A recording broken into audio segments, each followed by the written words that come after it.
موږ به څنګه پوه شو چې عیسویت غلط دی؟ آیا په یوه دقیقه کې تسلیث ردولی شئ؟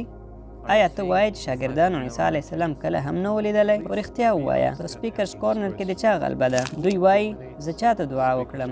پلار ته، عیسی ته، که روح القدس ته. هر څه چې مخلوق وي خدای نشي کیدی ځکه چې هغه محتاج وي. اوس عیسویان تر دې حده رسېدلي چې وایي موږ انجیل ته ضرورت نه لرو.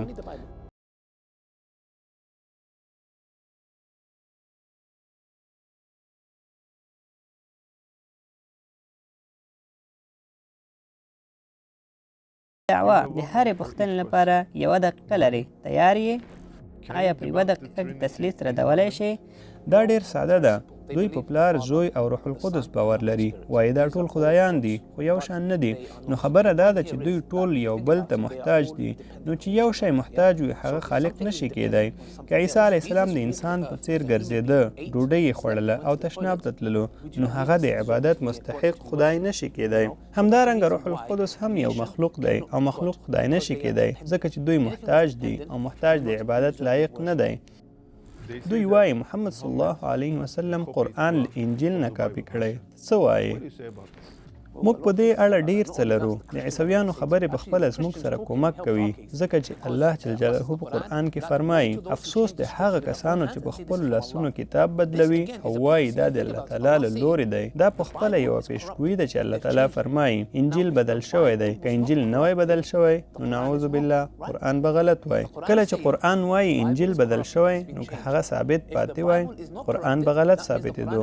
کله چې قرآن وایي انجیل بدل شوی نو که هغه ثابت پاتې وای قرآن به غلط ثابتېدو. نن سبا غټ عیسوي عالمان لکه بارت ایرمن هم همدا خبره کوي. په انجیل کې لاندې یادښتونه شته چې ښایي دا کتاب بدل شوی دی. خو ستاسې پوښتنې ته راځم، که قرآن له انجیل نه کاپي شوی وای نو غلطي به یې ولې نه کاپي کولی؟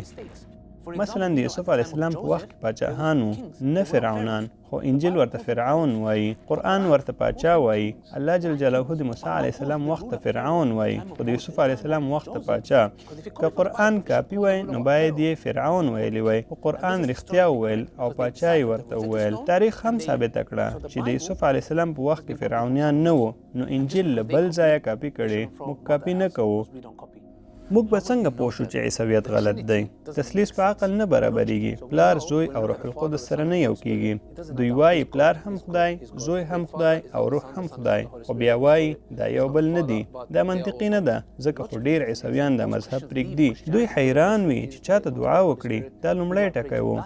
دویم دا چې آیا انجیل د خدای کلام دی؟ کوي نو بدلون پکې نه راځي. خو دلته خو په سلګونو کتابونو کله اضافه شوي او کله ایستل شوي دي. دا څه لوبه ده؟ که آیتونو ته وګورئ ډیری برخې ترې ایستل شوي ځکه په اصلي نسخو کې نه وي. نو زه څنګه باور وکړم؟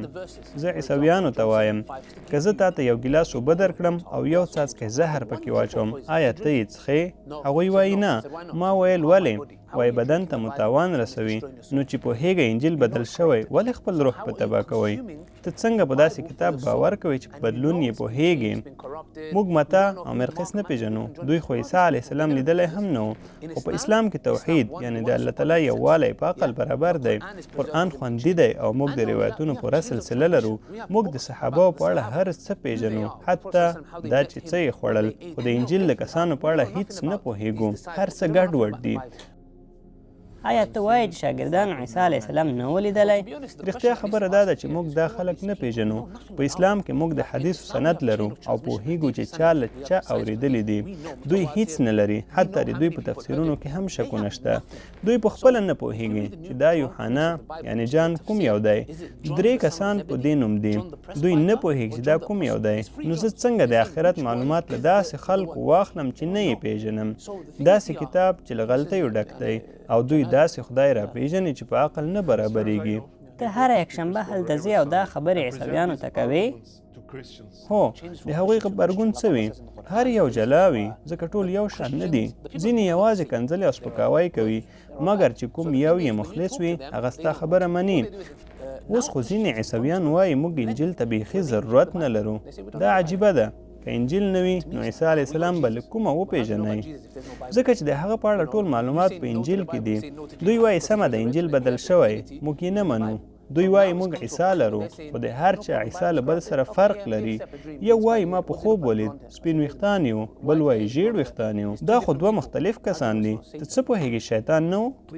هلته ډېرې ډلې راځي، په رښتیا ووایه څوک په سپیکر کورنر غالب دی؟ که رښتیا ووایم د شمېر له پلوه مسلمانان ډېر دي، مګر د عقل او منطق له پلوه یو مسلمان هم په ټولو غالب دی. که سل عیسویان هم وي یو مسلمان پرې په دلیل برلاسی دی. زموږ پوښتنې خلاصې شوې. اوس زه پوښتنه کوم چې ټول ځوابونو ته قایل شوئ نو اسلام ولې نه قبلوئ؟ یعنې زما پسې ووایه، کلمه ووایه.